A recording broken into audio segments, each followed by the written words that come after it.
Ooh, what do we got going on here? I see a DVOM. I see a battery charger. But notice what y'all hear, guys.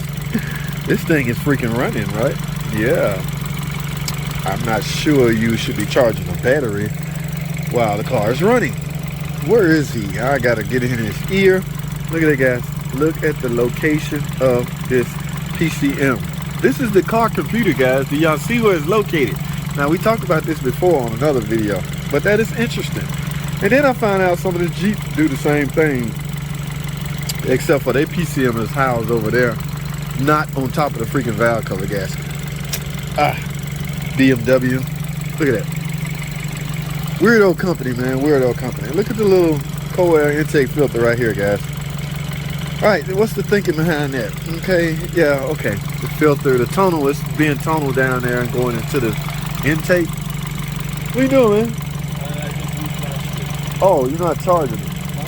You're not charging the battery. No, so okay. I got a lot of mods coming in. I got high flow, or not high flow, completely catless downpipe. So it can be loud as shit. That's going to gain me 20 horsepower. And then I got a massive... You can gain 20 horsepower by getting rid of the cat? Yeah, I got the turbo. Okay. So, and then I got a high flow intercooler coming in. That's literally 5 times the size of my OEM one. How you going to pass the mission without a cat? So, in my little software, I want to see. right here, catalytic monitors off. So I turned off my check engine light, so once I put my catalytic downpipe in, it's not going to throw a check engine light for it. But see, when they plug in the inspection station, plug into the data link connector, they looking for which monitors have ran. Yeah. That's not there. Did you get by that? So, remember my white car? It was stupid loud. That car was completely catless, and I paid Eurofed to code the car into passing green across the board. All I had to get back is no cat inspection. If they were to get into the car and see if there's a cat, they don't look. Yeah, they don't look. Yeah. So I started it up. I just let off the clutch ever so slightly, so I didn't give it any gas. I creeped it into the mission station. All I did was code it up. Yeah. See that it was green across the board? Yeah, that's all that looks like. That's all fake. It's all red across the board. But, oh my god. So I cheated that, so I'm going to cheat this one too. This one you put a timing chain on? Yeah. Oh. You obviously nailed it. What's it called? It's so loud. The cooking, high pressure fuel pump and all that. Oh, that's what that is? And most of it's injectors. Injectors happen. Okay. This thing got the loudest injectors on the But you love this car. Yeah. Or you love these cars. Hopefully by the end of me modding it, I'll be at 350 horsepower. That's the goal. Yeah. For not having so many mods, it's pretty good. Yeah, I guess. I don't know. We're still tripping over that computer being housed on top of the valve cover. Did you see this for saying in your comments? Yeah. Yeah. I understand it by me. Understandable. Alright. Y'all heard my man stir. I'm sure he's gonna go clean it up. I don't know what's the plan. See how some guys are chasing at least 300 horsepower? Yeah, while y'all doing that, the Pentastar automatically give you 300 horsepower. But that's a V6. So, but yeah, this thing is freaking nice.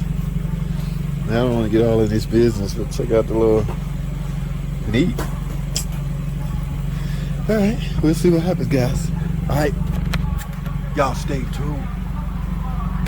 Alrighty, guys, I'm now in the shop. Y'all see that? 158,000 miles. Guys, I'm going to talk about gratefulness. Some of you guys really be dogging out some of these car companies.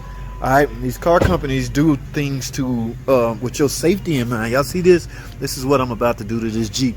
About to get a brand new cat converter and two new upstream and two new O2 sensors, an upstream and a downstream, right? This is a recall. So what I basically want to do is to remind you, if you own a Jeep, before you go out and spend upwards of $1,000, yeah, I'm sure that's what that can cost. Run your VIN and make sure you don't have a recall on it. This one do, lucky customer. She got 150 some thousand miles in it. Chances are she was gonna need a cat anyway, but because FCA has your safety in mind. Remember, recalls are basically predominantly for safety reasons. They chose to replace your cat free of charge. You don't have to pay nothing. You got to get a brand new freaking cat converter. So y'all stop dogging out these car companies. They here for y'all. Well, guys, I finally got this cat converter off of this Jeep I'm doing a recall on. U67, guys. Remember, don't waste $1,000 on a cat converter when you probably can get one for free under the recall program. Now, what dawned on me is, guys, I'm getting all happy thinking oh my God, I get to keep this cat converter. I can sell it $40, $50. You know, it's a hot item right now. But guess what? Wrong. I got to turn it in back to warranty.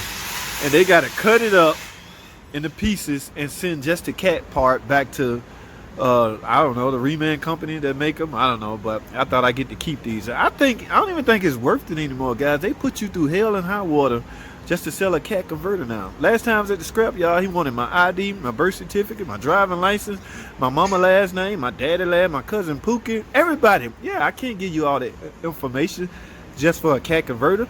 So, never mind. I don't get to keep the cat. They can have it back. Alrighty, guys, real quick, welcome back, man. Y'all see my current situation, my current destination. It's raining too, guys.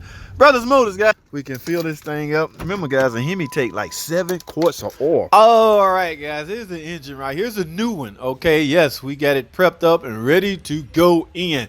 Now, guys, as far as this old one, the one when she called me, she said she had a misfire. It had a misfire. Now, we very well could have fixed this, guys, with a cam and job. The typical lifter job, all right? But yes, guys, due to the mileage of this engine and the cheap price we got for this new engine, it didn't make economical sense, all right? So, yes, I talked her into getting a completely remanufactured engine. Here it is right here, guys. This thing is nice, all right? The company, I will not reveal the company just yet. I will do that on a separate video. Let me get it in, get it running, and see how it turned out. And we're going to go from there. And then I'll tell y'all, well, we get a special rate. So, but we'll talk some more, man. This is a hashtag short video. Alrighty, guys, here we go real quick. Another shorts. Here's this engine, guys. We're getting ready to put it in. We got it all prepped up. Got the oil pan on it. Now I left the front timing cover off and, of course, the intake off. Here's the old engine, guys. We got all the stuff off we need on the new engine. We about to drop it in, man. Let's get it.